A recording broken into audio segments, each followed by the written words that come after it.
வணக்கம். இன்று தேங்காய் துவையல் செய்முறை பார்ப்போம். இதற்கு தேவையான பொருட்கள்: ஒரு முடி தேங்காய் துருவல், ஒரு எலுமிச்சங்காய் அளவு புளி, 2 ஸ்பூன் உளுத்தம்பருப்பு, சிறிது பெருங்காயம், 2 மிளகாய் வத்தல், தேவையான அளவு உப்பு. புளியை சிறிதளவு தண்ணீரில் ஊற வைத்துக் கொள்ளவும்.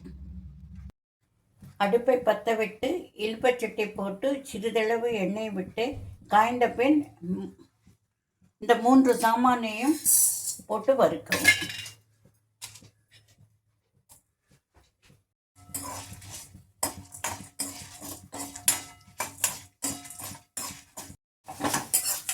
சிவந்த பின் அடுப்பிலிருந்து இறக்கவும். பருப்பு ஆறிய பின் எல்லா சாமானையும் மிக்சியில் போட்டு சற்று கரகரப்பாக அரைத்து எடுக்கவும்.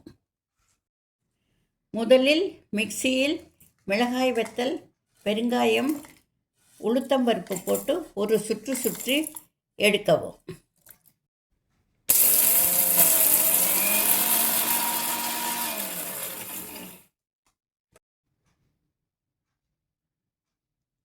அரைத்த கலவையுடன் தேங்காய் துருவல், உப்பு,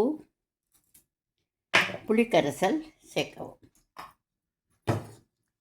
இவற்றை மிக்சியில் போட்டு சற்று கரகரப்பாக அரைத்து எடுக்கவும். சுவையான தேங்காய் துவையல் தயார். தேங்காய் துவையலை சூடான சாதத்துடன் நெய் பிசைந்து சாப்பிட மிகவும் ருசியாக இருக்கும்.